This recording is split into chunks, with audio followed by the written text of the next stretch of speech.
Yeah, day of 26th of March, Tuesday. Beautiful day, about 70 right now. Of course, we had that cold front blow in.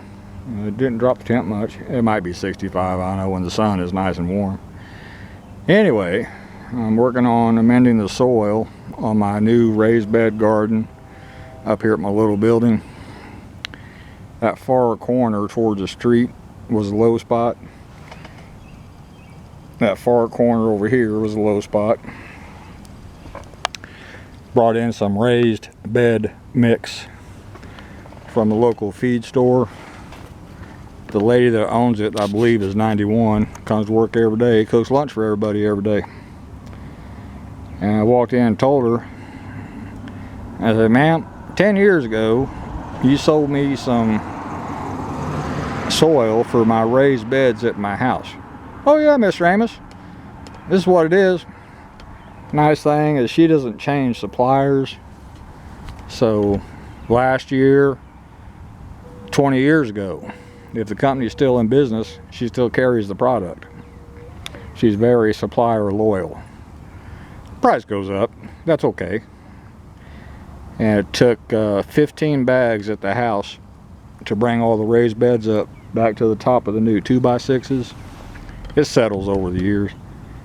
And on those beds at the house, every single year for the past 10 years, the wife and I have been adding either 2 bags of composted cow manure or 3, and turning it in every single year. So the soil in those beds is rich black soil. And we'll just continue on doing the same thing. Well, the obvious question is where to go. It erodes over the years. Ain't no big deal. So up here, like I said, I used the raised bed mix to bring the corners more up to grade. Then I put in 5 cubic foot of composted cow manure. This is one of the hottest natural fertilizers there is. It's super high in ammonia, and you got to use it sparingly. So 4 cubic foot is what I put on this 19 by 38 raised bed. I'm going to leave it on the surface for a bit and let it off gas, and then come back with a tiller and till it into the grow zone on the garden.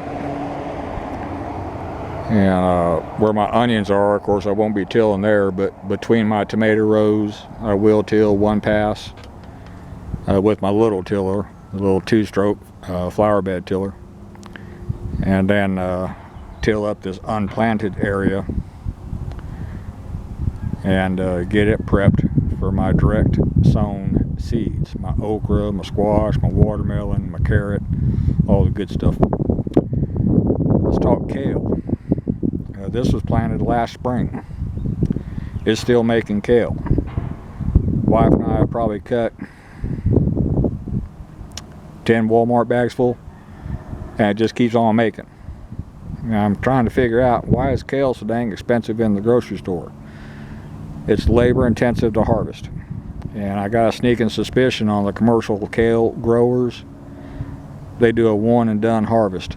They'll go in and cut and collect the entire plant, then take it to a shed, cut off and package the leaves. And that's why it's so dang expensive in the grocery store, because then they got to replant for the next crop. Be my best guess. I am not a commercial kale grower. Fruit stands. You know, down here, northeast Texas, you'll see fresh strawberries claiming to be farm fresh and off season. So, well, okay.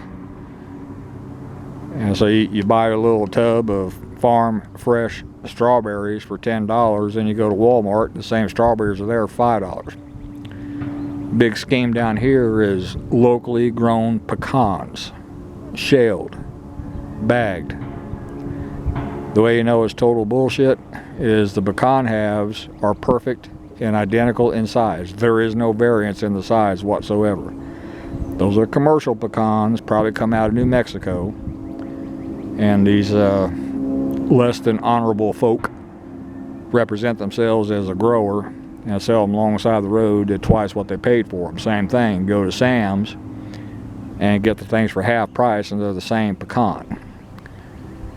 Biggest scam by far is honey.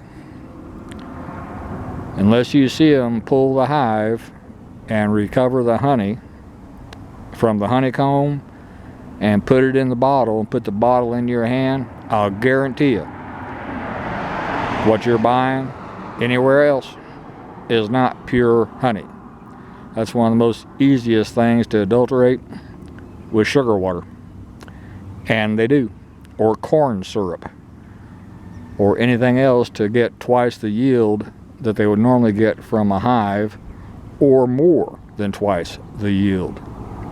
A quart of honey down here alongside the road is $45 damn. That's $180 a gallon. That is insane. And wife wanted to buy some. I said, nope, ain't gonna happen. So forget that. So that's about it. This composted chick manure is so hot you can smell the ammonia off-gassing from it. So I need to leave it in the sun to cook off some of that ammonia. And like I said, then I'll till it in and it'll be a perfect addendum to the soil to get me some good crop going. So, oh, my little killdeer, she's already made her nest out there in the gravel and laid her some eggs. So she's sitting on the nest trying to hatch her little eggs. And, so she's coming along nicely. So anyway, this got insanely long, so that's all for this one. Thank you.